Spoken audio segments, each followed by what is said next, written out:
Vamos a continuar con el libro de los Hechos de los Apóstoles, ¿no? En el cual venimos reflexionando hasta que acabemos el libro, ¿vale? Es importante empezarlo y acabarlo, que también es una disciplina para mí. Pero hoy vamos a buscar un texto que se encuentra en el libro de los Jueces, Antiguo Testamento, libro de los Jueces, vamos al Antiguo Testamento, libro de los Jueces, capítulo 6. Libro de los Jueces, capítulo 6, el llamamiento de Gedeón. Libro de los Jueces, capítulo 6, el llamamiento de Gedeón. Vamos a dar lectura a la palabra de Dios. Libro de los Jueces, capítulo 6. Los hijos de Israel hicieron lo malo ante los ojos de Jehová, y Jehová los entregó en manos de Madián por 7 años. Y la mano de Madián prevaleció contra Israel, y los hijos de Israel, por causa de los madianitas, se hicieron cuevas en los montes, y cavernas, y lugares fortificados. Pues sucedía que cuando Israel había sembrado, subían los madianitas y amalecitas, y los hijos del oriente contra ellos subían y los atacaban. Y acampando contra ellos, destruían los frutos de la tierra, hasta llegar a Gaza, y no dejaban que comer en Israel ni ovejas, ni bueyes, ni asnos. Porque subían ellos y sus ganados, y venían con sus tiendas en grande multitud como langostas. Ellos y sus camellos eran innumerables, así venían a la tierra para devastarla. De este modo empobrecía Israel en gran manera por causa de Madián, y los hijos de Israel clamaron a Jehová. Y cuando los hijos de Israel clamaron a Jehová a causa de los madianitas, Jehová envió a los hijos de Israel un varón profeta, el cual les dijo: así ha dicho Jehová, Dios de Israel: yo os hice salir de Egipto y os saqué de casa de servidumbre. Os libré de mano de los egipcios y de mano de todos aquellos que os afligieron, a los cuales eché delante de vosotros y os di su tierra. Y os dije: yo soy Jehová vuestro Dios. No temáis a los dioses de los amorreos, en cuya tierra habitáis, pero no habéis obedecido a mi voz.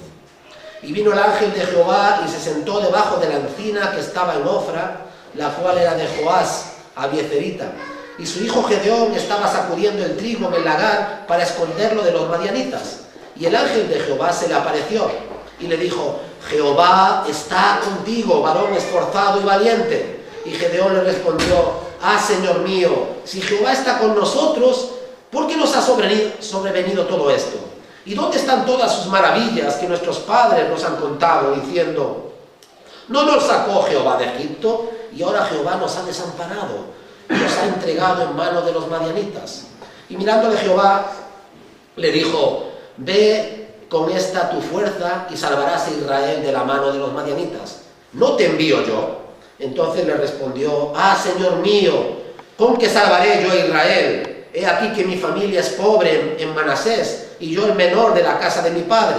Y Jehová le dijo: ciertamente yo estaré contigo, y derrotarás a los madianitas como a un solo hombre. Y él respondió: yo te ruego que si he hallado gracia delante de ti, me des señal de que tú has hablado conmigo.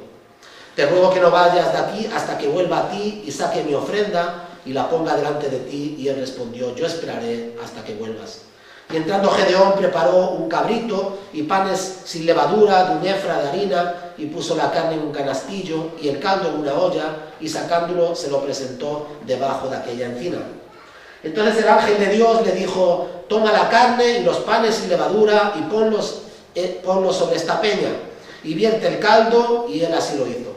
Y extendiendo el ángel de Jehová el báculo que tenía en su mano, tocó con la punta la carne y los panes sin levadura, y subió fuego de la peña, el cual consumió la carne y los panes sin levadura, y el ángel de Jehová desapareció de su vista. Viendo entonces Gedeón que era el ángel de Jehová, dijo: ah, Señor Jehová, que he visto al ángel de Jehová cara a cara. Pero Jehová le dijo: paz a ti, no tengas temor, no morirás. Y edificó allí Gedeón altar a Jehová, y lo llamó Jehová Shalom, el cual permanece hasta hoy en Ofra de los abiezeritas. Aconteció que la misma noche dijo Jehová: toma un toro del hato de tu padre, y el segundo toro de 7 años, derriba el altar de Baal que tu padre tiene, y corta también la imagen de acera que está junto a él. y edifica altar a Jehová tu Dios en la cumbre de este peñasco, en lugar conveniente, y tomando el segundo toro, sacrifícalo en holocausto con la madera de la imagen de acera que habrás cortado. Entonces Gedeón tomó 10 hombres de sus siervos e hizo como Jehová le dijo, mas temiendo hacerlo de día, por la familia de su padre y por los hombres de la ciudad, lo hizo de noche. Por la mañana, cuando los de la ciudad se levantaron, he aquí que el altar de Baal estaba derribado y cortada la imagen de acera que estaba junto a él. Y el segundo toro había sido ofrecido en holocausto sobre el altar edificado. Y se dijeron unos a otros, ¿quién ha hecho esto? Y buscando e inquiriendo le dijeron, Gedeón, hijo de Joás, lo ha hecho. Entonces los hombres de la ciudad dijeron a Joás, saca a tu hijo para que muera, porque ha derribado el altar de Baal y ha cortado la imagen de acera que estaba junto a él. Y Joás respondió a todos los que estaban junto a él, ¿contenderéis vosotros por Baal? ¿Defenderéis su causa? Cualquiera que contienda por él, que muera esta mañana. Si es Dios, si es un Dios, contienda por sí mismo con el que derribó su altar. Aquel día Gedeón fue llamado Jerobbaal, esto es, contienda Baal contra él, por cuanto derribó su altar. Pero todos los madianitas y amalecitas y los del oriente se sentaron a una y pasando acamparon en el valle de Jezreel. Entonces el espíritu de Jehová vino sobre Gedeón, cuando éste tocó el cuerno de los abiezeritas, se reunieron con él y él envió mensajeros por todo Manasés y ellos también se juntaron con él. Asimismo envió mensajeros a Aser, a Zabulón y a Neftalí, a los cuales salieron para encontrarles. Y Gedeón dijo a Dios, si has de salvar a Israel por mi mano, como has dicho, he aquí que yo pondré un vellón de lana en la era, y si el rocío estuviera en el vellón solamente quedando seca toda la otra tierra, entonces entenderé que salvarás a Israel por mi mano, como lo has dicho. Aconteció así, pues cuando se levantó por la mañana, exprimió el vellón y sacó de él del rocío un tazón lleno de agua. Mas Gedeón dijo a Dios, no se encienda tu ira contra mí, si aún hablaré otra vez, solamente probaré otra vez con el vellón. Te ruego que solamente el vellón quede seco y el rocío sobre la tierra.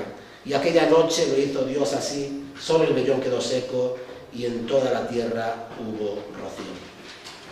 Bueno, he titulado este mensaje Los temores de Gedeón. Bueno, empezamos un año nuevo, este año, ¿no? Y como el año pasado ya sabemos todos cómo ha sido, ¿no? Pero si contemplamos los 10 primeros días del año, pues tenemos una nueva cepa del COVID, ¿no?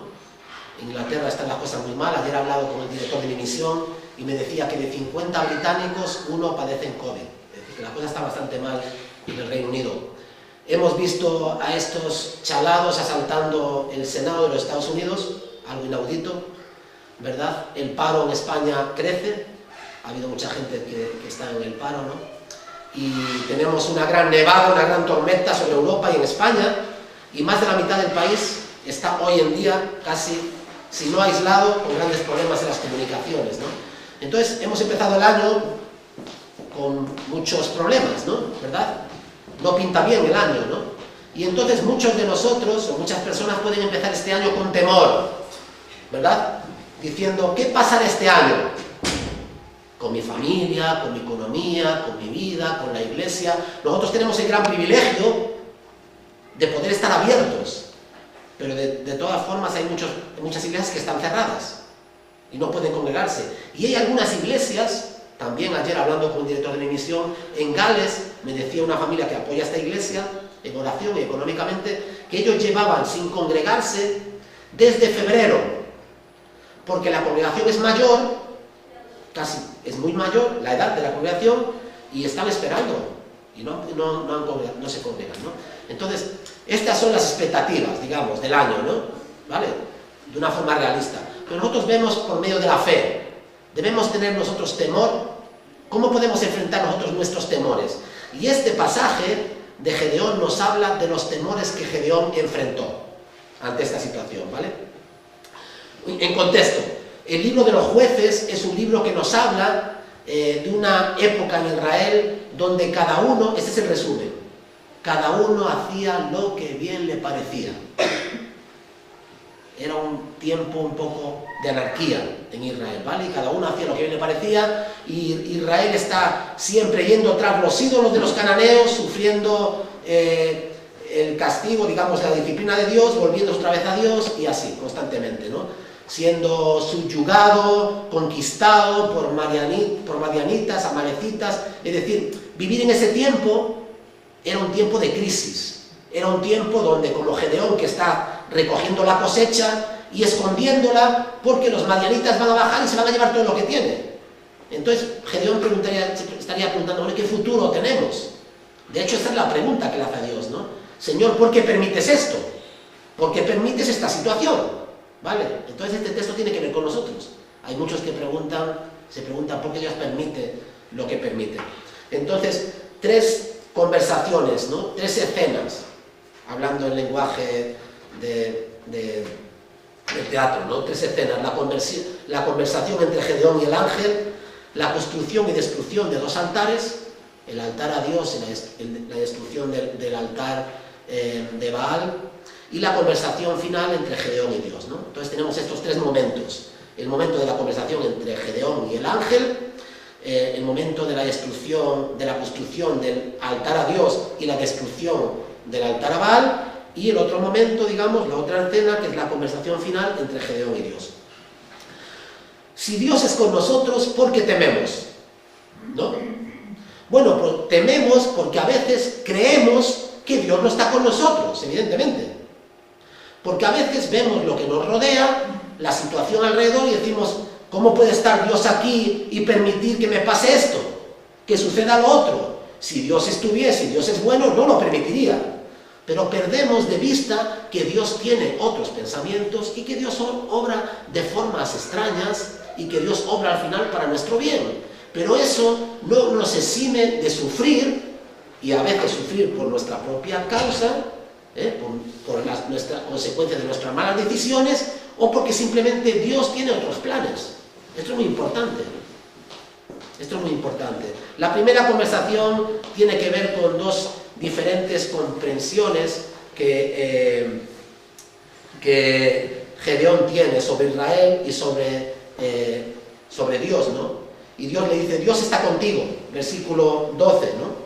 En el versículo 12 le dice, Dios está contigo, pero cuando empezábamos, víamos en el texto como las preguntas que se hacía, ¿no? ¿Cómo puede permitir esto Dios, no? ¿Cómo puede Dios permitir que los madianitas y los amalecitas vengan, nos roben todo lo que tenemos y estemos en esta situación siempre de crisis permanente, ¿verdad?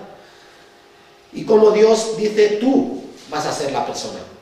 Tú eres aquel que Dios va a levantar para liberar a Israel de la opresión de estos pueblos que vienen a subjugarla, a robarle todo lo que tiene. El Señor está contigo, versículo 12, ¿verdad? El ángel de Jehová se le apareció, versículo 12, y le dijo, Jehová está contigo, varón esforzado y valiente. Bueno, este hombre que tiene de esforzado y de valiente, si este capítulo, como nos lo presenta al principio, es un hombre temeroso que está trabajando y que al final sabe que van a venir los amalecitas y esconde la cosecha. ¿Dónde está su valentía? No está pensando en ningún momento en defender su familia, ni defender su... No, esconder la cosecha y a ver si pasan, nos hacen el menos daño posible y guardamos recursos para la familia, ¿no? Este hombre no nos parece en un principio un hombre esforzado y valiente, pero en cambio Dios le llama esforzado, hombre esforzado y valiente. Gedeón sugiere que no lo es, evidentemente. Gedeón responde en el versículo 13, ah, Señor mío, si Jehová está con nosotros, ¿no? La cuestión de por qué Dios permite lo que sucede, le dice, si Jehová, si tú estás con nosotros, ¿por qué nos ha sobrevenido esto? ¿Por qué pasa lo que pasa? Si Dios existiese, no permitiría que los niños pobres en el tercer mundo muriesen de hambre, no permitiría las guerras, no permitiría que los malos hiciesen lo malo y al final saliesen airosos sin juicio. Dios no permitiría esto. Que no sabemos por qué Dios hace las cosas, Dios tiene otros planes, pero Dios sigue controlando, ¿verdad? Reinando y haciendo todo, ¿verdad? De forma que su plan, al final, llegue a su conclusión, ¿verdad? Lo que pasa es que nosotros no conocemos la voluntad de Dios. Dios sigue en control de todo, ¿verdad? Pero la pregunta es una pregunta razonable, ¿no? ¿Por qué nos ha sobrevenido todo esto? ¿Dónde están todas sus maravillas que nuestros padres nos han contado diciendo: no nos sacó Jehová de Egipto y ahora no nos ha desamparado y no nos ha entregado en manos de los marianitas? Y bueno, sabemos por este texto, al principio del texto, que esa es una situación que ellos mismos habían provocado. En este caso concreto, ¿vale? En muchas situaciones del mundo, por ejemplo, hablando de la pandemia, no sabemos por qué, no sabemos, simplemente tenemos que callarnos. No sabemos por qué Dios permite esta situación. Y todo lo que hagamos al respecto es especular, y no debemos especular. Dios es bueno, Dios está en control, no ha cambiado, sigue gobernando, permite esto, y podríamos aventurarnos a decir lo siguiente. Yo no diría nada más. Lo siguiente, como decía, y he comentado el domingo anterior, como decía el escritor C.S. Lewis, hablando del sufrimiento, porque Dios permite el sufrimiento y el dolor en el mundo, ¿vale? Decía este escritor de las Crónicas de Narnia y de otros libros, ¿no? Cristiano, este apologista cristiano, decía lo siguiente: el dolor es el megáfono de Dios por el cual llama a un mundo que es sordo, que permanece sordo. Entonces el dolor es el megáfono que Dios utiliza para despertar las conciencias de las personas. Pero es verdad que algunos no quieren escuchar. Pero cuando uno sufre, tiene que buscar una forma de aliviar su sufrimiento. Y Dios dice: clama a mí, búscame a mí, porque yo te puedo dar paz en medio de la tormenta. Puedo calmar las turbulencias de tu alma. Puedo darte fe, puedo cambiar tu perspectiva y tu visión del mundo. Puedes sentir mi mano que te acompaña. Puedes sentir mi sombra. Puedes sentir mi protección, mi amor, mi cuidado, mi misericordia. Pero muchos endurecen su corazón y dicen: no, si Dios existiese, Dios claro que no existe. Y otros, por la gracia de Dios, un gran misterio de Dios, clamamos y buscamos a Dios en nuestra angustia, y el Señor nos respondió. Entonces los momentos de angustia, los momentos de dolor, los momentos de crisis son momentos de oro, hermanos. Son momentos preciosos en los cuales uno puede descubrir su fragilidad, su debilidad y buscar a Dios. Y Dios no va a fallar. Con este hombre va a hacer algo maravilloso, ¿verdad? Y con Israel les va a librar también de los madianitas. Vamos a continuar con el pasaje. Por supuesto, nosotros sabemos que Dios les entregó en manos de Madián, no porque les hubiese abandonado a Israel, ¿verdad? Sino porque estaba trabajando por medio y en medio de esas circunstancias en Israel. El dolor y las pruebas en nuestra vida, cuando uno sabe aprovecharlas, cuando uno es sensible, puede salir fortalecido. Nuestra fe sale fortalecida, ¿verdad? ¿Y cuántas personas en medio del dolor y del sufrimiento han encontrado qué? Al Señor, la fe, la paz, la seguridad, la tranquilidad, el sosiego de su alma. Es maravilloso, en medio del dolor. Entonces, no desechemos el dolor y el sufrimiento como algo radicalmente negativo. Dios puede hacer algo maravilloso en medio del sufrimiento. No nos gusta sufrir, es verdad. A mí tampoco. Pero tenemos que entender el sufrimiento de una forma diferente. Las pruebas y el sufrimiento pueden hacer cosas maravillosas. Bueno, de hecho, las personas que han sufrido no son personas más sensibles. Los que han pasado pruebas, los que la vida le ha tratado mal, no son gente más cercana. No es gente con más empatía. Claro, cuando un enfermo que ha superado una enfermedad, un cáncer, o alguien que tiene un cáncer, pero tiene fe, encuentra a otra persona con cáncer, aquí hay una empatía, aquí hay ¿verdad? Una conexión, ¿no? Igual, el sufrimiento y el dolor en la vida, a los cristianos, a las personas que saben aprovechar eso, que buscan a Dios y pueden ver lo bueno ahí, pues son una fuente también de ánimo, de consuelo, para otros, ¿verdad? Por lo tanto tiene sentido todo esto, ¿no? Los versículos 9 al 10 nos da la explicación, ¿no?, de la razón por la que ellos estaban sufriendo, ¿no? 9 dice: os libré de mano de los egipcios y de mano de todos los que os afligieron, dice Dios, ¿no? Dice: yo os he librado, yo he sido bueno con vosotros, yo nunca he fallado, no soy yo el que falla. El mundo que nos rodea no es porque yo no ame al mundo, no es porque yo no ame a mi creación, sois vosotros. Y entonces a nosotros siempre nos gusta echar balones fuera. La culpa la tienen otros, ¿no? Y con Dios lo usamos así. La culpa es de Dios, porque Dios permite, porque Dios no sé qué, ¿verdad? Pero ahora fijaros cómo le contesta Dios a Gedeón. Y le dice: vamos, Gedeón, yo soy Jehová vuestro Dios, ¿verdad? Vuestro Dios. Pero en el versículo 9: os libré de mano de los egipcios y de mano de todos los que os afligieron, a los cuales eché delante de vosotros, y os di su tierra. Y os dije: yo soy Jehová vuestro Dios, no temáis a los dioses de los amorreos, en cuya tierra habitáis. Pero no habéis obedecido mi voz. No habéis obedecido mi voz. Y esta es la clave, ¿no? ¿Verdad? El mundo está como está, ¿por qué? Porque Dios ya no tiene lugar, no tiene ni arte ni parte, ¿verdad? Lo que queremos es que Dios no exista, que no haya nada ni nadie que se llame Dios. Queremos elevar al hombre a la estatura y poner en la posición de Dios, y así nos va. Y así nos va.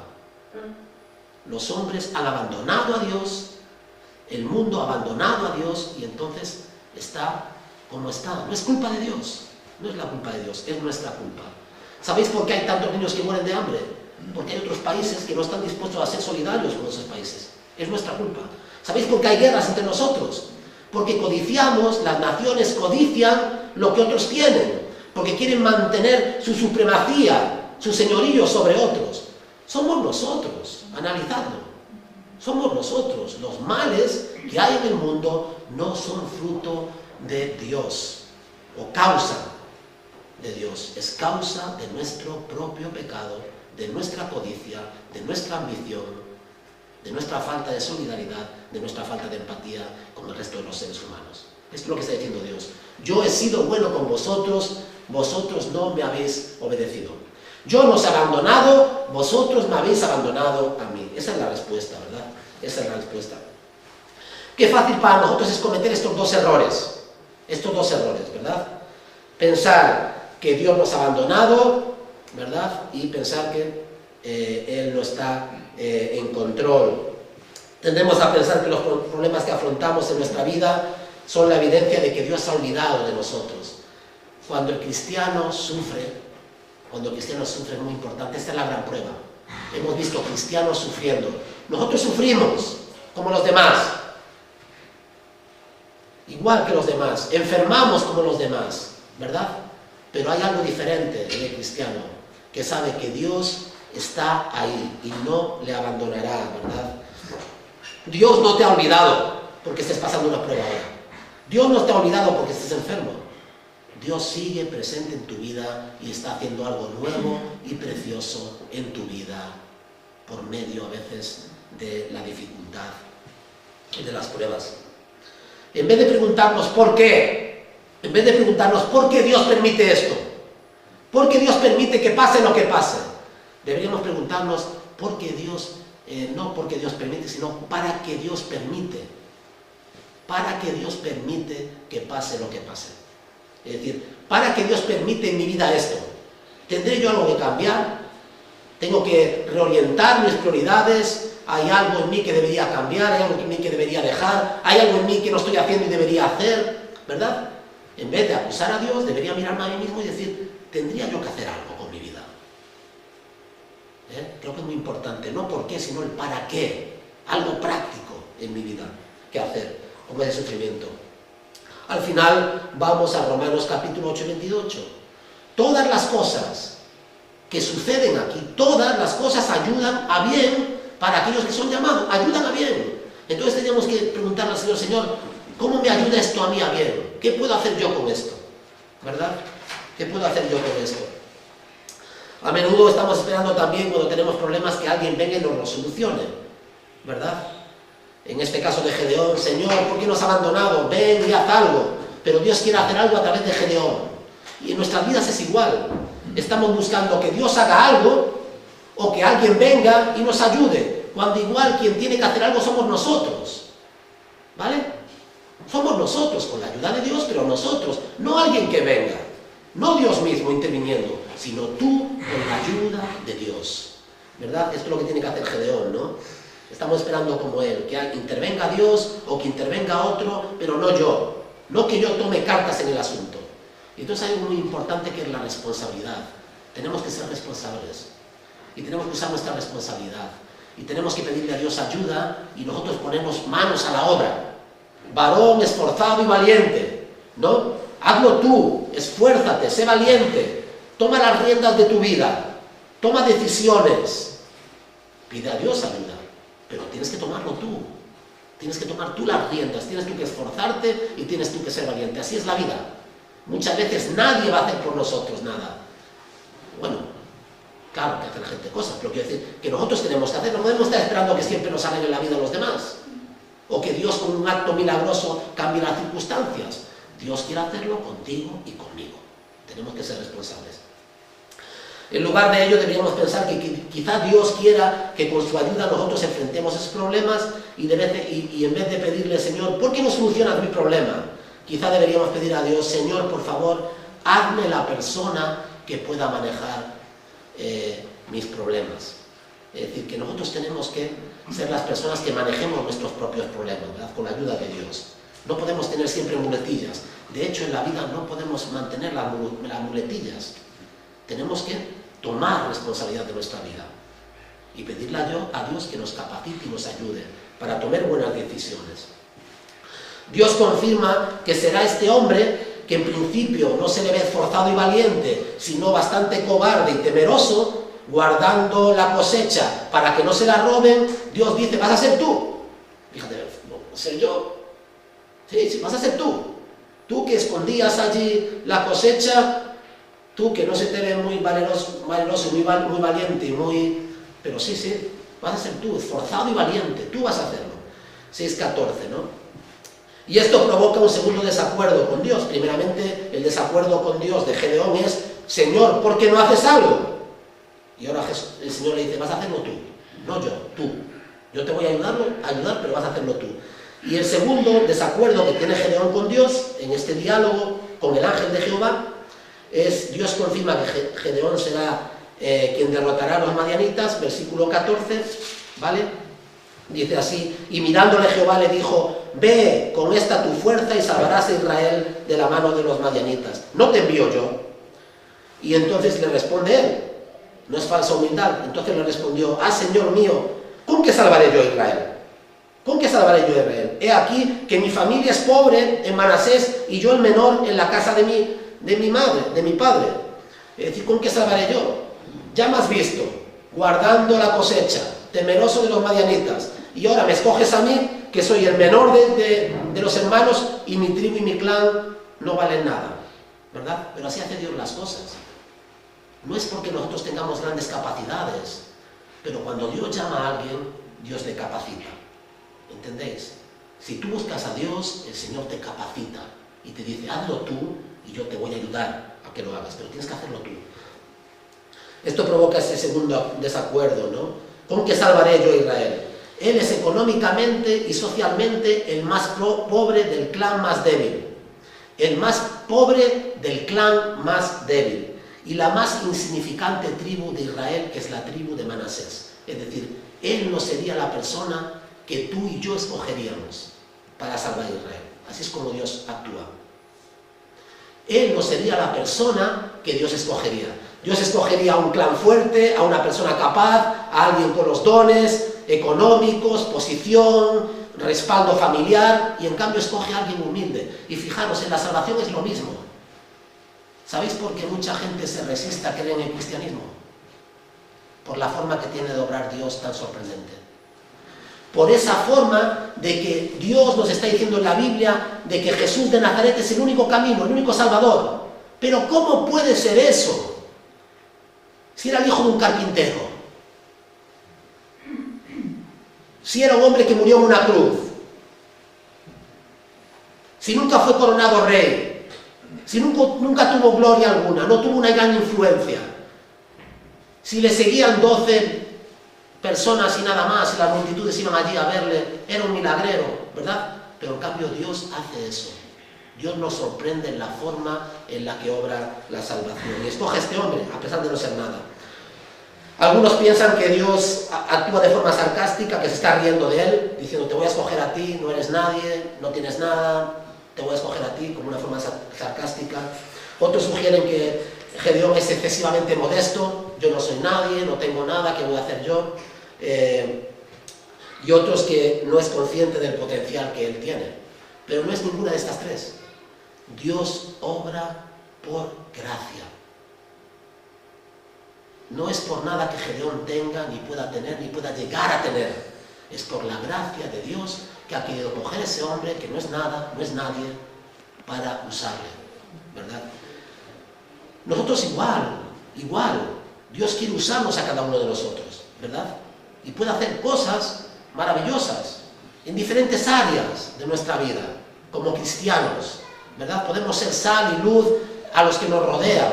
Podemos tener éxito quizá en nuestros trabajos, en nuestras carreras, y podemos influenciar, beneficiar a otros, llevar a otros a los pies de Cristo. Podemos hacer que la luz de Cristo brille en nosotros, en nuestras vidas, ¿verdad? Es lo que Dios quiere. Es curioso que le llame que es un hombre esforzado y valiente, ¿verdad? Porque no lo es en ese momento, pero lo será.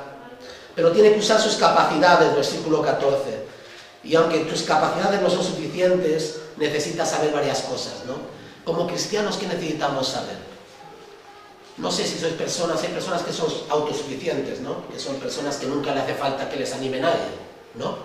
Son ese tipo de personas que ya no hace falta que le animes, ya se animan ellos solos, ¿no? Pero muchos de nosotros necesitamos que nos animen. Yo personalmente necesito el ánimo también de otros, ¿no? Pero lo que más me anima en mi vida cristiana, lo que más me anima en esta pequeña congregación es saber esto. Fijaros, saber esto. Dice, no te envío yo. Cuando Gedeón dice, mira, yo no tengo las capacidades, no tengo una familia fuerte que me respalde, no tengo economía, y dice, no te envío yo. Si yo estoy contigo, si yo te envío, ¿qué más quieres? Y yo creo que ese es el mayor ánimo que un cristiano puede recibir. Decir, mira, si Dios está conmigo, si Dios me ha prometido que estará conmigo todos los días hasta el fin, ¿qué más ánimo puedo tener? Porque me pueden abandonar, me puede pasar lo que me pase, pero Dios ha prometido que estaré contigo siempre. Con ese ánimo uno puede enfrentar este año que viene, el año que ha pasado y los que vengan por delante. No te envío yo, no voy a estar yo contigo, ¿verdad? Eso es algo maravilloso, de verdad, pensar en esto, ¿no? Ciertamente yo estaré contigo, versículo 16. Jehová le dijo, ciertamente no tengas temor. Es verdad que esto quizá te sobrepasa, lo miras y dices, ¿qué voy a hacer yo con todo esto? Y dice, ciertamente, versículo 16, ciertamente yo estaré contigo y derrotarás a los madianitas como a un solo hombre. Ciertamente yo estaré contigo. Esto de verdad, hermanos, lo sabéis como yo por experiencia, qué paz, qué tranquilidad, qué seguridad nos da en nuestras vidas. Ante un mundo que es tan cambiante, en el cual pasan tantas cosas que no entendemos, que ha empezado tan mal, tú y yo, ¿cómo tenemos que enfrentar este año? Con confianza, con ilusión, con esperanza, con alegría. ¿Por qué? Porque el Señor está contigo. Porque el Señor es quien te envía. Porque nada ni nadie te podrá separar de su amor. Dios está contigo, pase lo que pase, el Señor no miente ni falla, ¿verdad? Realmente es algo maravilloso. Este hombre podía enfrentar. El ángel de Dios. ¿Quién es el ángel de Dios? Pues lo vemos en varias ocasiones en el Antiguo Testamento, en Jueces, capítulo 2, en el capítulo 13 de Jueces, en Génesis 28. Pero no es hasta el milagro de Jueces 6:21 que Gedeón está seguro de que es una figura divina, por lo cual deducimos y no deja dudas en cuanto a su apariencia humana, ¿no?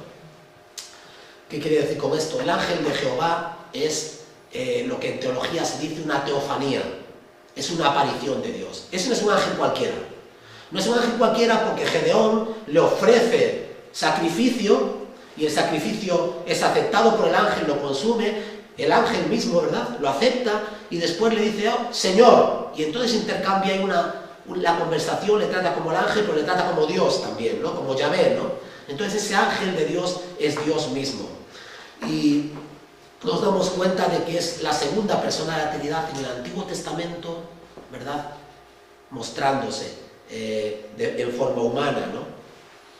Porque fijaros, por una parte el ángel dice, 12 y 20, el Señor dice, ¿no?, hablando con el mismo ángel, una vez habla del ángel dice, versículo 12 y versículo 20, y en otro momento dice el Señor dice, versículo 14, versículo 16 y versículo 18.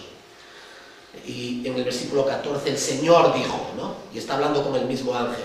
Entonces entiende perfectamente que este ángel no es un ángel cualquiera, es Dios. ¿Os imagináis cuál es la sorpresa para Gedeón? Que se le aparezca este ángel en forma humana, que es Dios. Pues es asombroso, ¿verdad? Es asombroso para él. ¿Qué significa esto?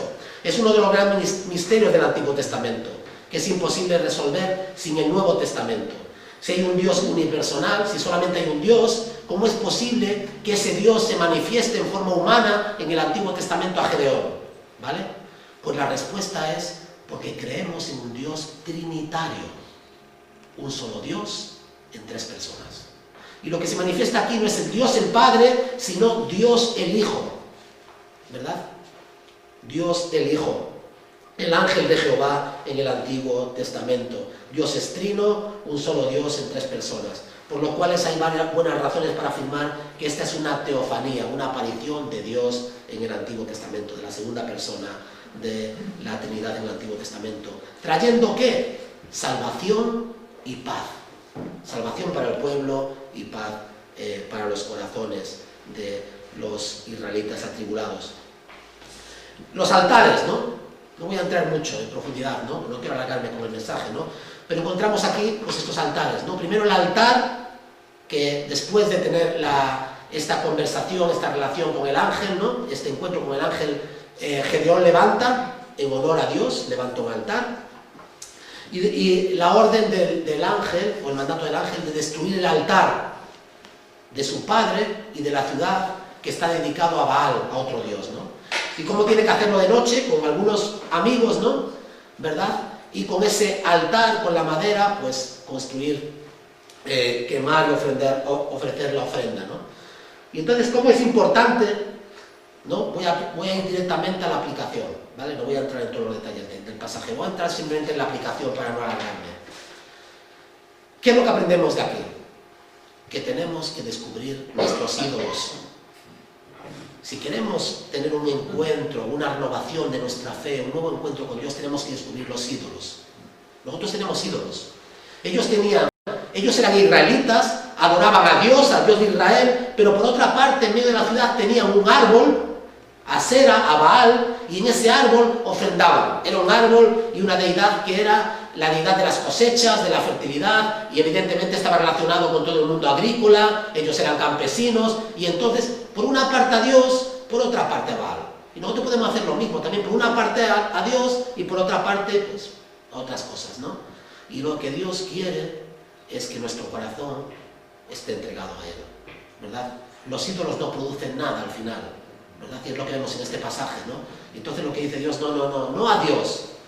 No puedes amarme a mí, seguirme a mí y amar y seguir otras cosas. Tienes que amarme a mí de una forma exclusiva. Así es Dios. Tenemos que amarle de forma exclusiva. ¿Por qué a Él de forma exclusiva? Porque todo depende de Él. Él es el dador de todo, ¿verdad? No es una sorpresa que Joás tuviese un altar, el padre de Gedeón, ¿verdad? Y que por una parte enseñase a sus hijos una cosa, pero por otra parte tuviesen otros dioses. Nosotros tenemos altares, tenemos ídolos también, y debemos identificar los ídolos y debemos destruirlos también en nuestra vida. Solamente Dios merece el primer lugar en nuestro corazón. Juan Calvino decía que el corazón del hombre es una máquina constante de hacer ídolos, ¿no? Y nosotros muchas veces apuntamos, ¿no?, al catolicismo romano y decimos, mira los ídolos, Semana Santa, estos ídolos que son de madera, y fíjate, la gente vive para ellos, dedica todo un año en una cofradía, preparándolos, ahorrando, etcétera, ¿no? Vale, pero nosotros también tenemos ídolos.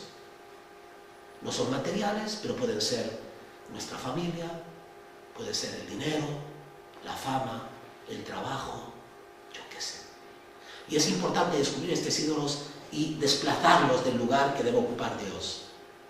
Ningún ídolo puede ocupar el lugar que ocupa Dios. Nada ni nadie puede darte la paz, la salvación, ¿verdad? Pero la paz y el sentido a nuestra vida que Dios puede darnos. Ningún ídolo puede hacerlo, ¿verdad? Solamente Dios mismo.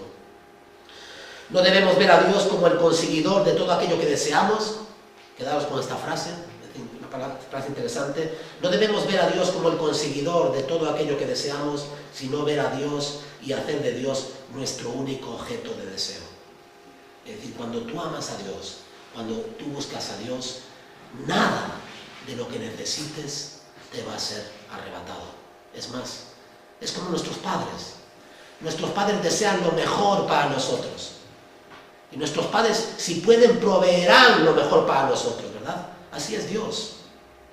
Pero si buscamos en otras partes lo que solamente Dios puede darnos, no lo vamos nunca allá, nunca lo vamos a encontrar. Nos vamos a sentir siempre vacíos, insatisfechos. Vamos a estar llamando de puerta en puerta, buscando aquí, buscando allá, y nunca vamos a estar saciados.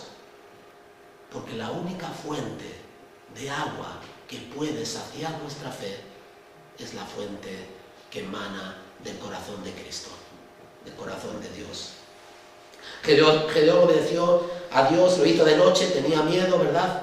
Pero fijaros, es muy interesante lo que derriba ese altar, la gente del pueblo se enfada, ¿verdad? Como hoy en día, cuando a la gente le decimos, mira, lo único que puede llenar tu corazón de paz, de sosiego, de amor, de sentido, de propósito en tu vida es Jesús, ¿no? Y la gente pues no le gusta eso, porque dice, no, mira, eso es para ti, ¿no? Este pueblo también reacciona así cuando ellos destruyen ese ídolo, ¿no?, al cual adoraban, ¿no? Y es curioso lo que Joás, el padre, le dice, ¿no? Vienen a buscar a su hijo y se enteran de que es Joás y dice, bueno, que salga tu hijo que es digno de muerte por hacer lo que ha hecho, ¿no? Y entonces le dice el padre, bueno, pero vais a vosotros a defender a Baal. Si Baal es Dios, que se defienda solo, ¿no? ¿Verdad? Que busque a mi hijo y que tome venganza, que haga algo. Pero claro, como Baal no es Dios, como Baal simplemente es una imaginación, ¿verdad?, de aquellos, no es un falso Dios, es un ídolo, pues no puede hacer nada contra Joás, evidentemente. Bueno, lo último, ya para acabar, la última idea del pasaje, ¿no? Aquí vemos un pasaje que muchas veces nos llama la atención por la prueba que hace Gedeón con el vellón, ¿no? ¿Vale? Gedeón es un hombre débil en su fe. Y entonces la empresa a la que Dios le llama a realizar sobrepasa con creces su capacidad. En todos los sentidos, ¿vale? Este hombre no se ve capaz de ser el libertador de Israel, de ir contra los madianitas, de vencer en esa lucha, ¿no? ¿Vale? De convertirse en la persona que Dios quiere que se convierta. Se ve incapaz. Le viene demasiado grande eso, ¿no? Y tiene temor. Y siente temor después incluso de haber tenido una conversación cara a cara con el ángel de Dios, con Dios mismo. Sigue teniendo temor. Y eso me habla de que somos humanos y somos creyentes, pero a veces hay dudas, a veces podemos sentir temor. No hay ningún problema en esto, siempre que eso lo llevemos de nuevo a donde tenemos que llevarlo. Siempre que esa duda o ese temor no nos aleje de Dios, sino nos vuelva, nos reoriente de nuevo a Dios, a buscar a Él, a buscar su presencia en nuestras vidas. Y lo que Gedeón hace es, mira, Señor, tú has estado hablando conmigo, tú me has dicho que hiciese lo del altar, yo he ido, pero yo sigo teniendo temor, yo no me veo capaz, esto me supera. Y a veces la vida es así, la vida es así. Hay circunstancias, situaciones en la vida que nos causan temor y dice, uy, esto me supera a mí, a ver qué hago yo con esto. Y bueno, nosotros también tenemos esos momentos, pero uno tiene que volver a buscar a Dios. Bueno, aquí lo que hace Gedeón no es para que lo hagamos nosotros, después voy a hablar de eso, ¿no? Pero Gedeón dice a Dios, bueno, mira, voy a hacerlo esto, ¿vale? Perdóname, yo sé que esto no debería hacerlo, pero en la segunda ocasión le dice, pero mira, voy a buscar un vellón de lana, lo voy a colgar, y entonces con el rocío, si nada está mojado, si está todo seco alrededor del vellón, pero el vellón está mojado, entenderé que lo que me has dicho es cierto. Esto no se debe hacer, para Dios. Después vamos a hablar de esto, ¿no? Vale, y entonces pasa esto, lo cuelga, llega allí y ve y dice, hombre, pues fíjate tú, Dios me ha respondido, el vellón está húmedo, mojado y todo alrededor está todo seco, ¿no? Y dice, bueno, voy a hacerlo otra vez. hay que ver, voy a hacerlo otra vez. Y entonces otra vez le dice, bueno, vamos a hacerlo al revés. Entonces ahora, que el vellón esté seco y todo alrededor que esté mojado. Y entonces lo pone y efectivamente vuelve a pasar lo mismo.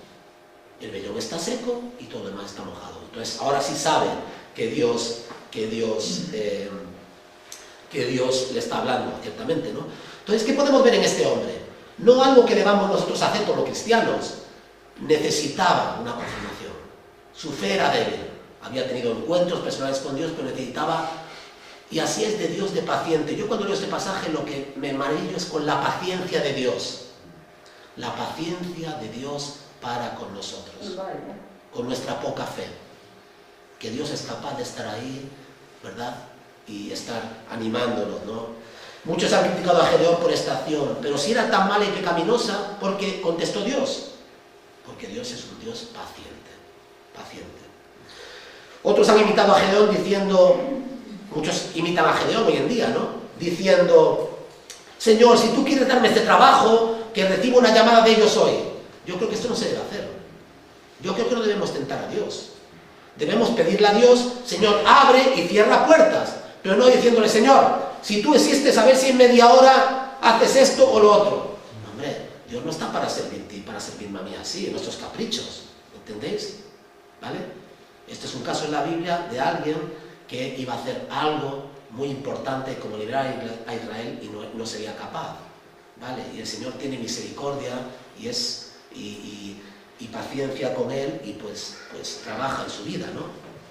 Debemos tener cuidado. Cuando Satanás pidió a Jesús que probase a Dios pidiéndole una señal, Jesús le reprendió, ¿verdad? Mateo capítulo 4, vamos a leerlo, ¿vale? Ya estoy hablando, Mateo capítulo 4, versículo del 5 al 7.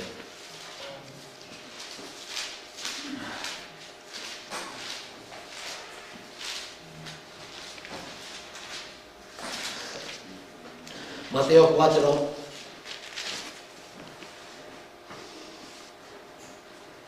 del 5 al 7. Y vino el tentador y le dijo, si eres hijo de Dios, di a estas piedras que se conviertan en pan. Y él respondió y dijo, escrito está, no solo de pan vivirá el hombre, sino de toda palabra que sale de la boca de Dios. Entonces el diablo le llevó a la santa ciudad y le puso sobre el pináculo del templo y le dijo, si eres hijo de Dios, échate abajo, porque escrito está, a sus ángeles mandará acerca de ti, y en sus manos te sostendrán, para que no tropieces con tu pie en piedra. Y Jesús le dijo, escrito está también, no tentarás al Señor tu Dios.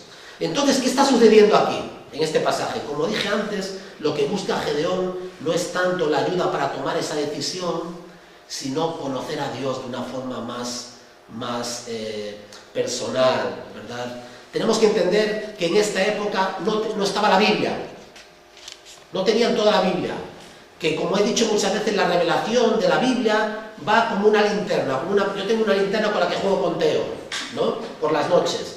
Si tú acercas la linterna, el haz de luz, hasta aquí es pequeñito, ¿verdad? Pero si alejas la linterna, el haz de luz es mayor. En la Biblia es lo mismo. La gente, Gedeón, en los jueces, su haz de luz iluminaba solo esto. El nuestro es mucho más amplio, porque tenemos más revelación de Dios, ¿entendéis? Entonces es normal que Dios trate así con Gedeón. No sería normal que Dios tratase así con nosotros, porque tenemos mucha más luz. Si queréis una respuesta convincente, ¿qué es lo que está buscando Gedeón? Jacob, ¿qué es lo que busca Gedeón aquí?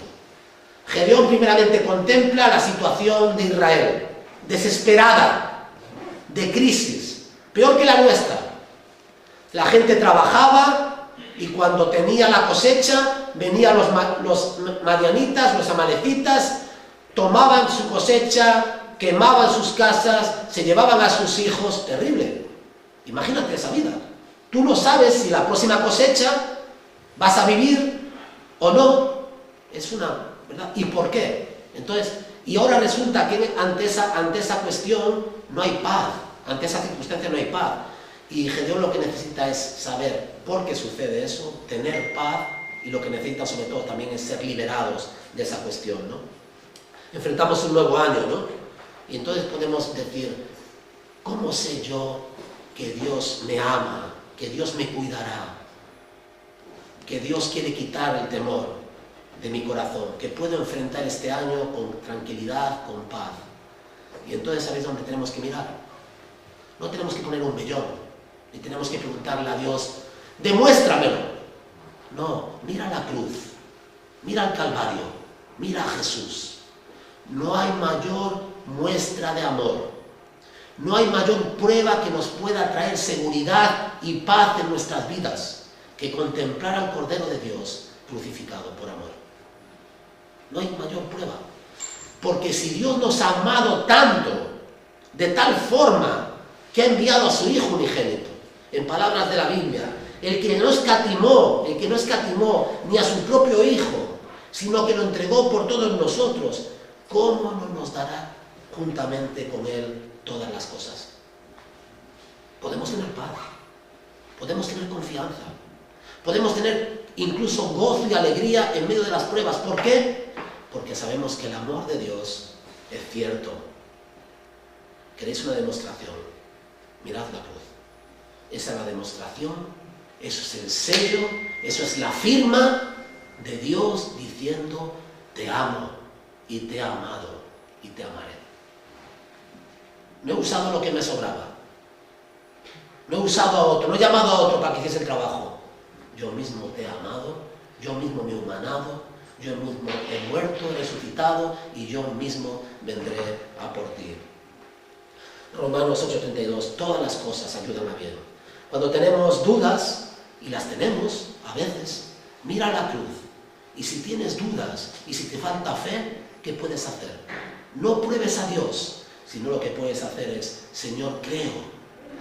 Mateo 9:24, Señor, creo, pero ayuda a mi incredulidad. Señor, creo, pero me gustaría creer más, me gustaría tener más fe, me gustaría ver esta prueba y esta dificultad con otros ojos diferentes, como tú los ves.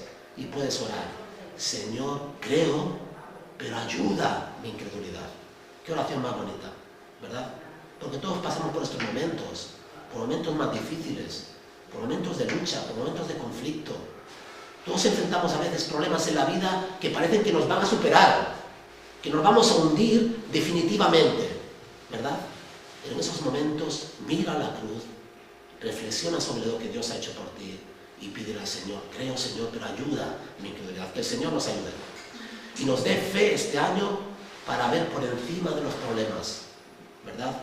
Y para vivir con alegría, con gozo, con paz y con tranquilidad. Ya hemos sido liberados, ya hemos sido perdonados, Dios está con nosotros y nada ni nadie nos podrá separar de su amor. Que el Señor bendiga su palabra. Amén. Que el amor de Dios el Padre, que la gracia del Señor Jesucristo y que el poder y el consuelo de su Santo Espíritu sea con todos nosotros. Amén. Amén.